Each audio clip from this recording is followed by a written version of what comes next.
The muscles of gorilla, fangs of a wolf, the scorching eyes of the Big Bang, 2 meters tall and enough raw power to match 20 men. They call him Jack, the violence Jack. मांगा शुरू होती है Tokyo metropolitan city से, जहां पर अभी दोपहर के 1:30 बजे हुए हैं एंड सब कुछ ठीक चल रहा था, बट नॉट फॉर लॉन्ग। अचानक से जमीन हिलने लगती है, सारी चीजें उथल पुथल होने लगती है। लोगों को नहीं पता चल रहा होता कि ये सब हो क्या रहा है एंड कुछ ही पलों में सारी चीजें तबाह होने लगती है। एंड हमें बताया जाता है कि सितंबर 9 को जापान में एक सीवियर 8.9 मैग्नीट्यूड का अर्थक्वेक आया था, जिसने पूरे टोक्यो की मां बहन एक कर दी। एंड ये अर्थक्वेक इतना खतरनाक था कि जापानीज जियोलॉजिस्ट ने इस डिजास्टर्स अर्थक्वेक का नाम रखा द ग्रेट कैंटो हेलक्वेक, बिकॉज ये मेनली कैंटो रीजन में हुआ था एंड ये हेल से कम भी नहीं था। एंड अभी हम उस अर्थक्वेक के आउटकम पे आए तो इसकी वजह से सुनामीज आने लगी एंड वॉल्केनोज इरप्ट होने लगे एंड ऐसा सब कुछ 1 महीने तक चला। एंड 1 महीने बाद अर्थक्वेक की जो फ्रीक्वेंसी थी वो धीरे धीरे कम होने लगी, लेकिन फिर भी approximately 300 week earthquakes on an average एक दिन में कैंटो रीजन में तो स्ट्राइक हो ही रहे थे। एंड आफ्टर 3 मंथ्स जो कुछ भी बचा कुचा था उसे गवर्नमेंट ने अबैंडन कर दिया एंड उसे रिकंस्ट्रक्ट करने से भी मना कर दिया। एंड तभी से डिसाइड किया गया that Tokyo would know longer be a capital of Japan and उसे नो मैन्स लैंड कंसीडर करके डिस्कार्ड कर दिया गया।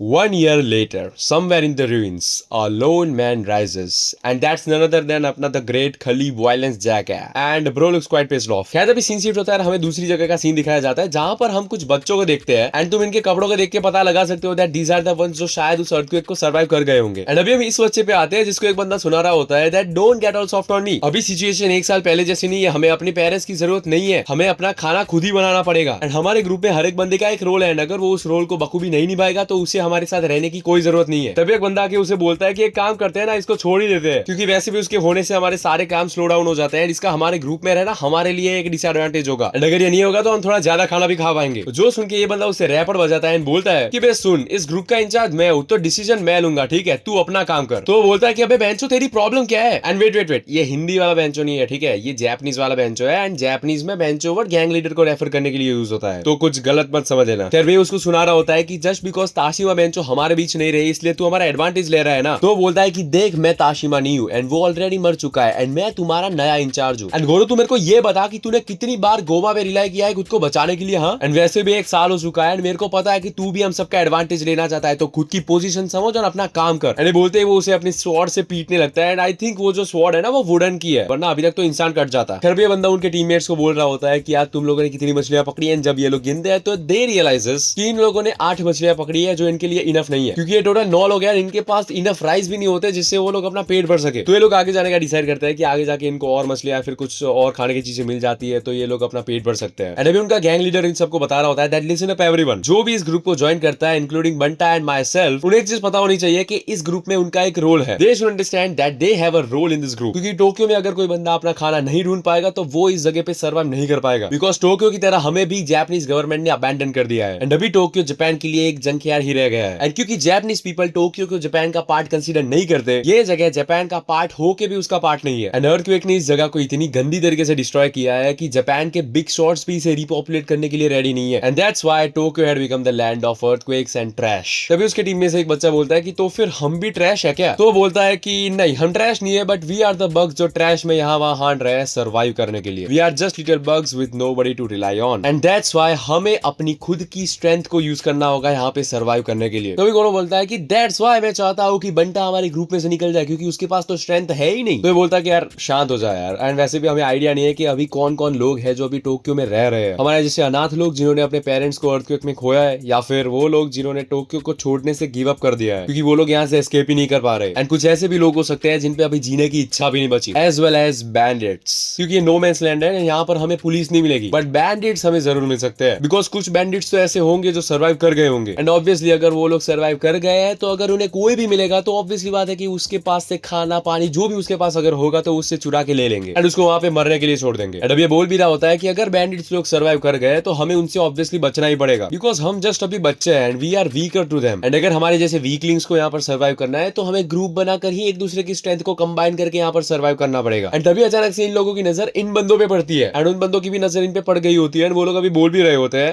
तुम लोग फिर से आ गए, लगता है फिर से तुम लोग हमारे लिए खाना लेकर आए हो। एंड ये जो लोग है ना, तुम उनको गुंडे टाइप बोल सकते हो, बिकॉज इन लोगों ने पहले भी अपने बच्चों से खाना पानी सब चुरा लिया था। एंड अपना गैंग लीडर बोल भी रहा होता है कि अरे यार ये लोग फिर से आ गए, आई हेट दिस गाइस। तभी गोरो बोलता है कि एक काम करते हैं ना, भाग जाते हैं। तो वो बोलता है कि नहीं यार, हम भाग नहीं सकते, वो सब लोग हमसे हाइट में बहुत बड़े यार, हम तो अभी छोटे हैं यार, वो तो आराम से हमको पकड़ लेंगे। तो गोरो बोलता है कि तो फिर ऐसे थोड़ी हम उनको अपना खाना दे देंगे। तो अपना गैंग लीडर बोलता है कि नहीं, आज हम रुकने नहीं वाले, ना हम रुकने वाले हैं ना हम झुकने वाले हैं, we will fight them. And अपनी स्वॉर्ड निकालते हुए बोलता है कि सुन लो तुम लोग, हम इन फिशेस को खा कर ही रहेंगे एंड तुम्हारे सामने ही खाएंगे, वो भी तुम सबको पेल कर। तुम लोग देखते रहोगे लेकिन तुम लोग कुछ कर भी नहीं पाओगे। मैं जानता हूँ कि मछली पकड़ना कितना डिफिकल्ट काम है, तुम्हारे लिए तो आसान है हमारे पास से हमारा खाना चुरा लेना, but today is not the same. कल आज और हमेशा ये खाना हमारा ही है और हम ही इसे खाएंगे। And today we will fight. सब लोग पत्थर उठा के अपनी पोजीशंस ले लो। एंड गोरो, तू अपनी चेन को घुमाते रहना जब तक इन लोगों को हम पेल ना दे। तभी उन लोगों के सामने आके बोलने लगता है कि ओहो, मेरे को लगता है तुम लोगों को कुछ ज्यादा ही हिम्मत आने लगी है। आई थिंक मुझे तुम लोगों को तुम्हारी औकात दिखानी ही पड़ेगी। एंड आफ्टर दैट हम दोनों ही ग्रुप्स का फेस ऑफ देखते हैं। एंड उसके बाद हमें सीधा फ्लैशबैक में ले जाया जाता है, जहां पर हम अपने इस गैंग लीडर का पास्ट देखने वाले हैं। एंड हमें फ्लैशबैक में ये बताया जा रहा होता है कि ये जो अपना गैंग लीडर है ना, उसका एक्चुअल में नाम है रयू ताकुमा, जिसे हम रयू कहेंगे। एंड अभी ये स्कूल में है and is a student of 5th grade. And अभी उसके थॉट्स भी सुनाए जा रहे होते कि मैंने कभी इमेजिन नहीं किया था कि वो टोक्यो जिसको जापान का ट्रेजर कहा जाता है, उसके साथ कुछ ऐसा होगा। वैसे देखा जाए तो अर्थक्वेक्स के बारे में बात करना या फिर उसके बारे में सुनना, ये सारी चीजें कोई स्कूल का स्टूडेंट जनरली करता नहीं है। लेकिन जब से न्यूज़पेपर एंड टीवी चैनल्स में ये सारी चीजें पैनिक कर रही थी कि कैंटो रीजन में कोई तो खतरनाक अर्थक्वेक आ सकता है, तो ये सारी चीजें हमारे स्कूल में भी बहुत ज्यादा फैलने लगी थी। Even I was quick to get caught up in the excitement and terror, लेकिन फिर भी मुझे इस बात का डर नहीं लग रहा था। बट फिर भी पता नहीं क्यों अंदर ही अंदर मेरे को ऐसा फील हो रहा था कि ये जो जाइगेंटिक अर्थक्वेक आने वाला है, ये शायद हम सबको तबाह कर देगा। फिर उसके बाद सीन शीट होता है और हमें लास्ट ईयर के 10th जून का सीन दिखाया जाता है, जहाँ पे सुबह हो चुकी होती है। रयू की बहन यूरी सुबह उठ के लाइक फ्रेश वेश हो रही होती है। तभी उसकी मदर आके उससे पूछती है कि रयू उठ गया क्या? तो बोलती है कि नहीं, अभी तक तो वो नहीं उठा, जनरली तो वो मेरे से पहले ही स्कूल चला जाता है, लेकिन पता नहीं कि वो कुछ टाइम से कुछ ज्यादा ही आलसी हो गया है। तो उसकी मदर कहती है कि हाँ, मैंने भी पीटीए टीचर से सुना था कि बहुत से ऐसे स्टूडेंट्स हैं तो स्कूल बहुत ही ज्यादा लेट आ रहे हैं। तो यूरी कहती है कि तो फिर तो मैं उसे अभी उठा के लाती हूँ। जब वो उसे उठाने जाती है तो वो देखती है कि रयू तो पहले से उठ चुका है। तो उससे कहते हैं कि अरे यार, तू पहले से उठा हुआ है तो तू बेड से क्यों नहीं उठ रहा? तो रयू कहता है कि वो क्या है ना, आप रोज मेरे को उठाने के लिए आते हो, तो मैं बस वेट ही कर रहा था कि आप मेरे को कब उठाने के लिए आते हो। जो सुन के यूरी ऑब्वियसली गुस्से में आ जाती है, उसका ब्लैंकेट खींच के उसको उठाती है। जिसके बाद ऑब्वियसली रयू तैयार वैयार होता है। उसके बाद उसकी बहन से कहती है कि तू ऑलरेडी लेट हो चुका है, आप तो पक्का स्कूल लेट ही पहुंचने वाला है। तो रयू कहता है कि अरे ऐसा नहीं है, मैं अगर स्प्रिंट लगा के जाऊंगा तो आराम से पहुंच जाऊंगा। तो सीधा भागते हुए अपनी स्कूल की तरफ चला जाता है। लेकिन उसकी बहन को उसकी चिंता हो रही थी कि अगर ऐसे हाईवे पे ये बंदा ऐसे भागेगा और अगर गाड़ी वाड़ी से ठुक गया तो मरमुरा जाएगा। तो वो भी जल्दी से भागती हुई स्कूल की तरफ जाने लगती है। एंड जब वो उसे ढूंढती है तो वो देखती है कि दो बंदे उसे बुली कर रहे हैं, जिसमें से एक तो वो गोरो ही है एंड पीछे तुम जो मोटा सा लड़का देख रहे हो ना, वो और कोई नहीं, वो ताशिमा बेंचो है जो प्रेजेंट टाइम में मर गया है। अभी गोरो रयू को चाटे पे चाटे बजा रहा होता है, लेकिन उसकी बहन को आते देख वो दोनों ही भाग जाते हैं। अभी उसकी बहन उसके पास आके उसे पैम्पर कर रही होती है, उसे पूछती है कि यार तू ठीक तो है ना? तो वो बोलता है कि हाँ मैं ठीक तो हूँ, लेकिन उस गोरो को ना कुछ ज्यादा ही चर्बी चढ़ी हुई है, मैं उसको अकेला निपटा सकता हूँ, लेकिन उस ताशिमा की वजह से मैं कुछ नहीं बोल पा रहा। एंड ये सीन यहाँ पे ही खत्म होता है। हमें सीधा 28 जून का सीन दिखाया जाता है, जहाँ पर हम रयू को अपने दोस्त के साथ स्कूल में बात करते हुए देखते हैं, जहाँ पर वो उसके दोस्त के साथ बात कर रहा होता है कि अबे तूने आज का न्यूज़पेपर देखा? उसमें लिखा था कि सडनली सारे एनिमल्स बहुत ही ज्यादा स्ट्रेंज एक्ट करने लगे, तेरे को क्या लगता है उसका क्या रीजन होगा? तो उसका दोस्त बोलता है कि आई थिंक इसका अर्थक्वेक के साथ कुछ कनेक्शन हो सकता है। तो वो बोलता है कि हाँ ऐसा हो सकता है, क्योंकि एनिमल्स की सेंसेस बहुत ही ज्यादा स्ट्रॉन्ग होती है। एंड वैसे भी इस साल मैंने dragonflies, fishes, snakes, ants और सी टर्टल्स इनमें से किसी को भी नहीं देखा, तो शायद ऐसा हो सकता है कि ये हमारे लिए एक वार्निंग हो एंड इसी वजह से ही सारे एनिमल्स छुप गए हो। तो उसका दोस्त बोलता है कि यार देखा जाए तो ह्यूमंस भी एनिमल्स ही है, तो हम लोग कुछ सेंस क्यों नहीं कर सकते? क्योंकि ये सब सुनने से ऐसा ही लगता है कि ड्रैगन फ्लाइज एंड एंड्स के कंपैरिजन में ह्यूमंस की सेंसेस बहुत ही ज्यादा वीक है। तो ये बोलता है कि नहीं नहीं ऐसा नहीं है, ह्यूमंस भी इस सारी चीजों को फील कर सकते हैं। इनफैक्ट बहुत से लोगों ने इस पे अपने परसेप्शंस भी बना रखे हैं, लेकिन फिर भी वो लोग इस चीज से डर के भाग नहीं रहे, बिकॉज एक जापान सिंक्स नाम की एक बेस्ट सेलिंग नॉवेल है एंड जिन लोगों ने भी उस नॉवेल को पढ़ा है वो लोग बिलीव करते हैं कि ऐसा एक सिमिलर अर्थक्वेक एक्चुअली में आ सकता है, क्योंकि इस नॉवेल में भी एक अर्थक्वेक के बारे में थोड़ा सा डिस्क्रिप्शन दिया हुआ है इसलिए। एंड इसी वजह से लोग उस अर्थक्वेक से सर्वाइव करने के लिए पहले ही से ही प्रिपेयर्ड है। एंड अभी उनके दोस्तों को बता रहा होता है कि जब भी टाइम आएगा तो मैं तुम सबको बता दूंगा कि क्या करना है, क्योंकि मैंने साइंस नॉवेल्स पढ़ी है, इसलिए मैं जानता हूँ कि जब अर्थक्वेक का टाइम आएगा तो उससे हमें टैकल करके कैसे बचना है। एंड जिन लोगों ने साइंस नॉवेल्स नहीं पढ़ी उनके लिए थोड़ा मुश्किल हो सकता है, लेकिन मैं उन्हें बता सकता हूँ कि क्या करना है। तो उसका एक दोस्त बोलता है कि अगर लोग पहले से ही प्रिपेयर्ड है इस चीज के बारे में तो वो लोग भाग क्यों नहीं जाते? हमें भी एनिमल्स की तरह भाग जाना चाहिए ना। तो बोलता है कि ऐसा करने से बहुत से लोगों को तकलीफ हो सकती है, जिसके बहुत सारे रीजंस भी है। तो पहला रीजन तो ये कि अर्थक्वेक आने पे पैनिक करके भाग जाना, ये चीज बहुत ही एम्बैरेसिंग लगती है एंड इसी फीलिंग के कारण हम लोग दूसरे एनिमल्स से ज्यादा अलग है। एंड दूसरी बात ये कि जब लोग भागेंगे तो उन्हें घर भी बदलना पड़ेगा एंड घर बदलना बहुत ही ज्यादा स्ट्रेसफुल हो सकता है। अगर अर्थक्वेक आ भी जाएगा तो भी लोग दूसरी जगह जाने से मना ही करेंगे। अगर अर्थक्वेक आ भी गया तो भी बहुत कम लोग होंगे जो दूसरी जगह जाना चाहेंगे। The adults would still find the jobs to do, but क्योंकि ह्यूमंस भी एनिमल्स की तरह डेंजर को सेंस कर लेते हैं, एवरीवन विल इवैक्यूएट, हर कोई वहां से निकल जाएगा। एनिमल्स के स्ट्रेंज बिहेवियर की तरह ह्यूमन मास माइग्रेशन भी अभी भी स्टिल पॉसिबल है। जिसके बाद सीधा सीन शिफ्ट होकर हमें सीधा अगले महीने जुलाई 10 का सीन दिखाया जाता है, जहाँ पर वो अपनी फैमिली के साथ डिनर कर रहा होता है। तभी अचानक से वहाँ पे एक छोटा सा अर्थक्वेक आ जाता है, जो देख के सब लोग शॉक हो जाते हैं, but it was not that big, तो ज्यादा कुछ डैमेज नहीं हुआ। अभी र्यू की बहन बोल रही होती है कि यार अगर ऐसे छोटे छोटे अर्थक्वेक्स आ रहे हैं, इसका मतलब बड़ा अर्थक्वेक भी आने वाला है। जो सुन के र्यू की मदर उसको बोलती है कि अगर सीरियस अर्थक्वेक आया तो मुझे नहीं लगता कि र्यू सर्वाइव भी कर पाएगा। जो सुन के र्यू बोलता है कि अरे ये क्या बात हो गई, मैं मरना नहीं चाहता। जो सुन के र्यू की बहन बोलती है कि अरे र्यू तू चिंता मत कर, मैं तेरे को प्रोटेक्ट करूंगी। जो सुन के र्यू बोलता है कि मार्क माय वर्ड्स, मैं बहुत ज्यादा स्ट्रांग बनूंगा and I will come and save you too. And उसके थॉट सुनाए जाते हैं कि उस वक्त मेरे बिलीव्स बहुत ही ज्यादा स्ट्रांग एंड ट्रू थे, but due to some sadistic irony मेरा फेट बिल्कुल ही ऑपोजिट होने वाला था। जिसके बाद सीन शिफ्ट होता है, हमें 20 जुलाई का सीन दिखाया जाता है, जहाँ पे र्यू अपने क्लास में बैठा होता है एंड उसके टीचर सबको पढ़ा रहे होते हैं। लेकिन र्यू का ध्यान पढ़ने में नहीं होता, उसे तो गर्मी लग रही थी, इसलिए वो सोच रहा था कि कब ये पीरियड खत्म हो और मैं यहाँ से निकल जाऊं। लेकिन तभी उसके टीचर उसको खड़ा करके एक क्वेश्चन पूछ लेते हैं, जिसका आंसर उसको बिल्कुल नहीं आता था। अब वो तो सोच रहा था कि मेरे को तो इसका आंसर बिल्कुल नहीं आता, लेकिन तभी अर्थक्वेक आ जाता है। एंड इस बार भी ये जो अर्थक्वेक था वो वीक वाला ही था, स्ट्रॉन्ग वाला नहीं था। एंड अब ऑब्वियसली सब लोग पैनिक करने लगते हैं। उसका जो टीचर होता है वो इतना डर जाता है कि वो डेस्क के नीचे ही छुप जाता है। लेकिन तभी अर्थक्वेक चला जाता है। जब उसका टीचर बाहर निकलता है तो सब लोग उसे देख के हंसने लगते हैं। र्यू से बोलता है सर क्या आप इतना डर रहे हो, it was just a mild earthquake. जो सुन के उसका सर बोलता है कि देखिए अर्थक्वेक ज्यादा देर तक नहीं चला, इसलिए तुझे पता चला कि ये एक वीक अर्थक्वेक था, लेकिन अगर कोई सीरियस अर्थक्वेक आ जाता तो तुम सब लोग मारे जाते। सर्वाइव सिर्फ वही कर सकेगा जो डेस्क के नीचे अपने आप को कवर कर ले, क्योंकि अर्थक्वेक एक नेचुरल कैलामिटी है, उसके सामने हम ब्रेव बन के लड़ने नहीं जा सकते। हमें ऐसी सिचुएशन में स्ट्रेंथ से ज्यादा दिमाग का यूज करना चाहिए। If you don't think to react, the results will be terrible. तुम लोग मेरे ऊपर हंसे, मुझे उससे कोई भी प्रॉब्लम नहीं है, लेकिन जब अर्थक्वेक आए तब याद रखना कि कैसे उससे बचा जा सकता है। उसके बाद हम देखते हैं कि उसकी स्कूल खत्म हो जाती है एंड उसका दोस्त अभी उसे बोल रहा होता है कि भाई अर्थक्वेक ने तो तेरे को बचा लिया, वरना तेरे को वो आंसर देना पड़ता जो तेरे को आता ही नहीं है। अभी ये लोग रास्ते में जाते हुए बात ही कर रहे होते हैं, लेकिन तभी एक अर्थक्वेक आ जाता है। अब ये जो अर्थक्वेक था वो भी वीक ही था, लेकिन अर्थक्वेक्स की फ्रीक्वेंसी को देख के तुम इतना पता लगा सकते हो कि जो बड़ा वाला अर्थक्वेक है वो ज्यादा दूर नहीं है। खैर उसके बाद सीन शिफ्ट होता है, हमें 3 अगस्त का सीन दिखाया जाता है, जहाँ पे अपना र्यू अपनी सिस्टर्स के साथ समर ब्रेक्स एंजॉय करने के लिए बीच साइड आया होता है एंड वो सब लोग बहुत ही ज्यादा एंजॉय कर रहे होते हैं। लेकिन अचानक से वहां पे बहुत सारा मछलियों का झुंड किनारे पर आ जाता है and this is the big sign of a disasters calamity. And अभी यूरी बोल रही होती है कि सारी फिशेस ओशन से एस्केप करने का ट्राई कर रही है। जो सुन के र्यू बोलता है कि yes it's an abnormal animal behaviour. फिर उसके बाद हमें शाम का सीन दिखाया जाता है, जहाँ पे ये लोग बैठ के बातें कर रहे होते हैं, लेकिन अचानक से उन्हें बाहर से कुछ आवाज आती है एंड जब वो लोग बाहर देखने जाते हैं तो वो देखते हैं कि हजारों बर्ड्स कोई एबनॉर्मल साउंड प्रोड्यूस करते हुए कहीं पे उड़ते हुए माइग्रेट कर रहे हैं and this is the biggest sign of a severe natural calamity. भाई ऐसी सिचुएशन में तुमको घर बार छोड़ के भाग जाना चाहिए। फिर उसके बाद सीन शिफ्ट होता है और हमें 10 सितंबर का सीन दिखाया जाता है, जिस दिन अर्थक्वेक स्ट्राइक हुआ था। एंड अगर तुम देखोगे तो यहाँ पे 10 सितंबर लिखा हुआ है, लेकिन मांगा के शुरू में हमें 9 सितंबर बताया हुआ, तो I think it's a printing mistake. अभी मेरे र्यू के थॉट सुनाए जाते हैं कि उस दिन टोक्यो में वैसी ही सुबह हुई थी जैसी हमेशा होती थी, बट किसी को नहीं पता था एंड कोई प्रिपेयर्ड भी नहीं था कि दोपहर के 1:30 बजते ही क्या होने वाला है। Hello would soon descend upon Tokyo and nobody was expecting it. उस दिन नॉर्मली सब लोग अपने काम पे जा रहे थे, र्यू एंड उसकी बहन भी अपने स्कूल चले जाते हैं। अभी हम उसके स्कूल पे ही आते हैं, जहाँ पे अभी बजे हुए हैं दोपहर के 1:30 मिनट्स बिफोर द एक्शन। अभी हम र्यू पे आते हैं, जो बोल रहा होता है कि यार ये समर कब खत्म होंगे, मेरे को बहुत गर्मी लग रही है। एंड बस ऐसे ही बातें कर रहा होता है कि ये घर में तो बहुत ही ज्यादा अनबेरेबल है and all blah blah blah. And तभी र्यू उसकी क्लासमेट को बोलता है कि अबे तेरे को कोई आवाज सुनाई दी क्या? एंड अगले ही मोमेंट अर्थक्वेक स्ट्राइक हो जाता है। सब लोग पैनिक करने लगते हैं। टीचर बोलते हैं कि सब लोग अपने डेस्क के नीचे छुप जाओ, लेकिन ये अर्थक्वेक इतना ज्यादा सीवियर था कि डेस्क तो हवा में उड़ने लगते हैं भाई। उसका पूरा क्लासरूम ऐसे गोल गोल घूमने लगा था एंड अगले ही मोमेंट र्यू की बॉडी क्लासरूम से उड़ती हुई कॉरिडोर की वॉल पे क्रैश हो जाती है। In a moment everything was just demolishing. वो 3rd फ्लोर पे था एंड वो भी टूट जाता है एंड वो सीधा 2nd फ्लोर पे आ जाता है, जिसकी वजह से उसको चोट भी बहुत आती है। एंड अभी सब लोग इमरजेंसी स्टेयर्स का यूज कर रहे होते हैं, लेकिन अर्थक्वेक की वजह से इमरजेंसी स्टेयर्स हवा में उड़ जाती है। Bro what the hell. And इसकी वजह से सारे बच्चे हवा में उड़ने लगते हैं, बट लकीली र्यू बच जाता है। और ऑब्वियसली तुम लोग देख सकते हो कि उसके आसपास दूसरे स्टूडेंट्स जो भी गिर रहे हैं उनके सर पूरे फट रहे हैं। I mean just look at the panel and ये देख के तो र्यू की भी बहुत ज्यादा फट जाती है। And look at the school, भाई ये ऐसे से ऐसी हो गई है, बिफोर एंड आफ्टर चेक कर लो तुम लोग। एंड ये पैनल देख के तो ऐसा लग रहा है जैसे सिर्फ र्यू ही सर्वाइव कर पाया है। एंड अभी र्यू डर के मारे चिल्ला रहा होता है, लेकिन तभी अचानक से उसे उसकी बहन याद आती है, इसलिए वो उसे बचाने के लिए भागते हुए जा रहा होता है। एंड जब वो अपने नेबरहुड में पहुंचता है तो वो देखता है कि उसके नेबर के घर की कुछ ये हालत हो चुकी है, जो देख के वो और भी ज्यादा डर जाता है कि अगर इसकी ऐसी हालत हुई है तो मेरे घर की क्या हालत हुई होगी। इसलिए वो भागते हुए अपने घर की तरफ जा रहा होता है एंड सोच रहा होता है कि यार इस अर्थक्वेक की वजह से मेरी मॉम के साथ क्या हुआ होगा, मेरी सिस्टर के साथ क्या हुआ होगा,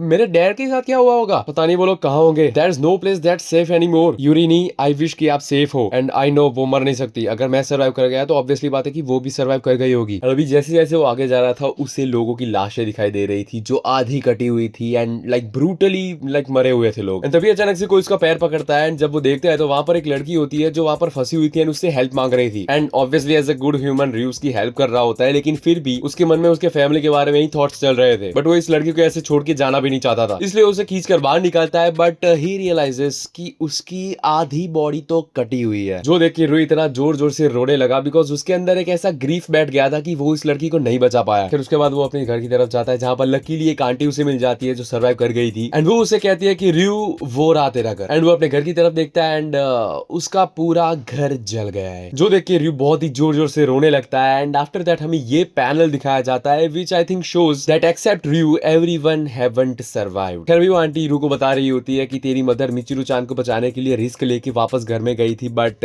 दे never came back. And Ryu aunty Ryu को आश्वासन दे रही होती है कि र्यू तू चिंता मत कर, होश में रह, सब कुछ ठीक हो जाएगा। अभी तेरे को बस एक ही चीज का ध्यान रखना है कि तुझे जाके एक सेफ जगह ढूंढनी होगी जहां पे जाके तू छुप सकता है, because the Fyers have spread far and wide. And मुझे बहुत ही ज्यादा फिक्र हो रही है कि ये पूरी जगह आग के लिपटों में समान आ जाए। We need to avoid the direction the wind is blowing. Honestly मुझे लगता है कि यही अच्छा होगा कि हम कैंटो रीजन को छोड़ के यहाँ से चले जाए, क्योंकि ऐसे तो पूरा टोक्यो ही वाइप आउट हो जाएगा, इसलिए हमें कैंटो से बाहर निकलना ही होगा। लेकिन उनकी बात अनसुनी करके र्यू भाग जाता है। एंड वो आंटी भी चिल्ला रही होती है कि अरे र्यू क्या कर रहा है, तू पागल हो गया है क्या, तू बहुत ही बड़ी मुसीबत में फंस सकता है, तू ऐसे कैंटो रीजन से बाहर नहीं जा सकता। लेकिन र्यू तो अपनी बहन के बारे में सोच रहा था कि यूरी ने मुझे बोला था कि जब अर्थक्वेक आएगा तो वो मुझे बचाएगी। यूरी नहीं, you have to save me, तुम ऐसे मुझे छोड़ के नहीं जा सकती। एंड अभी तुम लोग सोच रहे होगे कि ये र्यू भागता भागता जा कहां रहा है। एक्चुअली वो अपनी बहन की स्कूल की तरफ जा रहा है। एंड हमें यहाँ पे मैप में दिखाया भी जाता है कि ये अपने र्यू का घर है एंड प्रेजेंटली र्यू यहाँ पर गई है। एंड वो भी आगे जाता है जहाँ पर उसे कुछ सर्वाइव किए हुए लोग मिलते हैं जो उसे रोकते भी है कि भाई उधर मत जा, वहाँ पे कुछ ज्यादा ही आग लगी हुई है। But bro doesn't care about anything, उसको बस उसकी बहन को बचाना है, इसलिए वो आगे चला जाता है। आगे जाके वो कुछ लोगों को देखता है जो एक बंदे की गाड़ी तोड़ रहे थे एंड उसे गाड़ी से बाहर निकाल रहे थे। एंड इसी बीच वो उस बंदे का सर भी फोड़ देते हैं। भाई ये मेरे को GTA मल्टीप्लेयर जैसा क्यों लग रहा है। फिर आगे जाता है एंड उसे और भी ज्यादा लास्ट से दिख रही थी, जिसे देख के वो थोड़ा सा डिस्टर्ब हो गया था। बट ऑब्वियसली उसको अपनी बहन को बचाना है तो हार तो वो बिल्कुल नहीं मानने वाला। फिर उसके बाद सीन शिफ्ट होता है, हम दोपहर के 3 बजे का सीन देखते हैं जहां पर हम इन दो बंदों को देखते हैं जो ट्रक चला के इस कैंटो रीजन से एस्केप कर रहे होते हैं। इनके साथ बहुत सारे पैसेंजर्स भी थे जिनको हेल्प करके अल्टीमेटली वहां से एस्केप करवा रहे हैं, which is a good thing. But तभी ट्रक में एक बंदा बोलता है कि अच्छा है कि ग्राउंड स्प्लिट नहीं हुआ अर्थक्वेक की वजह से, वरना जनरली ऐसा होता है। काली जुबान कही के ऐसा तेरे को नहीं बोलने का था, क्योंकि अगले ही मोमेंट ग्राउंड स्प्लिट हो जाता है जिसकी वजह से ट्रक का बैलेंस बिगड़ जाता है एंड उसका ड्राइवर भी उसे प्रॉपर्ली कंट्रोल नहीं कर पा रहा होता है, जिसकी वजह से ट्रक सीधा एक बिल्डिंग में जाके क्रैश हो जाती है। एंड ये सब कुछ अभी र्यू विटनेस भी कर रहा था। एंड ये सब देख के वो इतना डर गया था कि वो कुछ बोल भी नहीं पा रहा था। एंड उतने में वो जो ट्रक ब्लास्ट हुई थी उसकी आग में एक जलता हुआ आदमी उसको हेल्प मांगने के लिए आ रहा होता है, जिसको देख के इसकी इतनी फट जाती है कि वो चिल्लाने लगता है एंड अल्टीमेटली वो आदमी भी मर जाता है। फिर उसके बाद हिम्मत जुटा के आगे बढ़ता है एंड जब वो आगे जाता है तो उसे कुछ ये नजारा देखने को मिलता है। वो देखता है कि हर जगह सिर्फ लाशें ही लाशें थी, जो देख के ऑब्वियसली वो डर जाता है। लेकिन तभी अचानक से उसे एक गंदी स्मेल आती है एंड वो आइडेंटिफाई कर लेता है कि ये कोई टॉक्सिक गैस है। एंड ऑब्वियसली अगर अर्थक्वेक आया तो फैक्ट्रीज भी सारी टूटी होगी, जिसकी वजह से गैस लीकेज भी हुई होगी। एंड अभी उसकी स्मेल आ रही है। एंड अभी सोच रहा होता है कि इनमें से बहुत से ऐसे लोग हो सकते हैं जो इस गैस के स्मेल के सफोकेशन की वजह से मर गए हो। जिसके बाद वो आगे जाता है, आगे जाके वो कुछ ऐसा देखता है जो देख के उसकी लिटरली फट जाती है, क्योंकि वो देखता है कि उसके सामने बहुत ही ज्यादा बड़ी आग लगी हुई थी। उसे अगर इससे आगे जाना है तो इस आग से ही पास थ्रू होना पड़ेगा, उसके अलावा कोई रास्ता नहीं है उसके पास। इसलिए वो अभी सोच रहा होता है कि अगर मैं इस आग को पार कर देता हूँ तो मे भी ऐसा हो सकता है कि इस आग की दूसरी साइड मेरी बहन जिंदा हो जिसे मैं बचा सकता हूँ। तो डिसाइड करता है कि वो इस आग के उस पार जाएगा। वो बोलता है that I just have to break through this fire then I see Yuri नी। एक मिनट, ये ऐसे जाएगा तो इसका चिकन नहीं बन जाएगा? नहीं, इसके अंदर कुछ दिमाग विमाग नहीं है क्या? ये तो गधा ऐसे ही दौड़ते हुए जा रहा था, लेकिन तभी अचानक से उसकी नजर एक गाड़ी पे पड़ती है। यस, वहां पे एक गाड़ी भी है, plot armour, you know right. उसके बाद वो गाड़ी में बैठता है, उसे स्टार्ट करता है, उसका एक्सीलरेटर दबाता है एंड सीधा उस आग के उस पार चला जाता है। एंड ऑब्वियसली गाड़ी आग के कांटेक्ट में आई है तो गाड़ी भी जलने लगती है। एंड अपने बंदे को रियलाइज होता है कि अरे यार गाड़ी तो जलने लगी, तो वो चालू गाड़ी से ही कूद जाता है एंड गाड़ी की आग के थोड़ा सा कांटेक्ट में आने की वजह से उस पे भी आग लग जाती है। एंड हम उस गाड़ी पे आए तो गाड़ी तो ब्लास्ट हो गई है, इसका मतलब बंदे ने एंड मोमेंट पे ही एक्शन लिया है। Good work brother, good work. And अभी हम उस पे आते तो उस पे तो आग लगनी शुरू हो जाती है एंड वो तो पूरा जल ही जाता, लेकिन एंड मोमेंट पे वहां पर कोई आके उसकी आग बुझा देता है। And that's not other than उसकी बहन यूरी है जो उसे बचा लेती है। एंड र्यू भी उसे देख के बहुत ज्यादा खुश हो जाता है एंड बोलता है कि मेरे को पूरा विश्वास था दीदी कि आप जिंदा ही होंगे। यहीं पे दोनों ही भाई बहन का प्यारा सा मिलन होता है एंड इसी के साथ ये पार्ट एंड होता है। एंड आई नो अभी तुम लोग सोच रहे होगे कि भाई जिस बंदे के नाम पे मांगा है वो किधर है? देखो तुमने तो उसको देखा ही है, लाइक मांगे के शुरू में उसका कैमियो में दिख गया था, बट डोंट वरी वो अगले पार्ट में जरूर आने वाला है। एंड अगले पार्ट में भाई वो कुछ लौंडों की इतनी गंदी कुटाई करेगा भाई, तुमको मजा आने वाला है रियली। एंड हाँ, चिंता मत करना, सारुमाने का पार्ट 2 जो है वो अंडर प्रोडक्शन है, वो भी आ जाएगा थोड़े टाइम में। एंड शॉटगन बॉय का पार्ट 3 भी जल्दी आ जाएगा, चिंता मत करना, मैं मजाक नहीं कर रहा हूँ, इस बार जल्दी आ जाएगा। एंड अभी मैं तुम लोगों को बता देता हूँ कि मैं इतने टाइम से वीडियोस इसलिए नहीं बना पा रहा था बिकॉज मेरे कॉलेज स्टार्ट हो चुके हैं एंड मैं रहता हूँ पीजी में। एंड अभी तक तुमने मेरी जितने भी वीडियोस देखी है इंक्लूडिंग दिस वीडियो, ये मैंने अपने घर घर में शूट की है, तो घर से पीजी में शिफ्ट होने की वजह से मैं थोड़े टाइम के लिए वीडियो नहीं बना पा रहा था, ठीक है। बट डोंट वरी, मैं अब कंसिस्टेंट हूँ एंड कंसिस्टेंटली मैं वीडियोस अपलोड करूंगा, चिंता मत करना। एंड हाँ, मैं मजाक नहीं कर रहा, मिनिमम एक वीडियो तो एक वीक में आएगी ही पक्का। क्या से सुनना, मैंने मिनिमम एक बोलिया, मतलब एक वीक में एक से ज्यादा वीडियोस भी आएगी, चिंता मत करना। एंड यस, ये वाला पार्ट तुम्हें कैसा लगा मेरे को बता देना, ये मांगा तुम्हें कैसी लगी ये भी तुम बता देना है। अगर तुम्हें इसका पार्ट 2 चाहिए तो just comment down and I will make it. And yes, मैं तुमसे मिलता हूं अगली वीडियो में जो होने वाला है सारुमाने का पार्ट 2। एंड अगर अभी तक तुमने मेरी मोस्ट डिस्टर्बिंग मांगास वाली वीडियो नहीं देखी तो ये रही वो वीडियो, जाके देख लेना एंड मैं तुमसे वही मिलूंगा। बाय।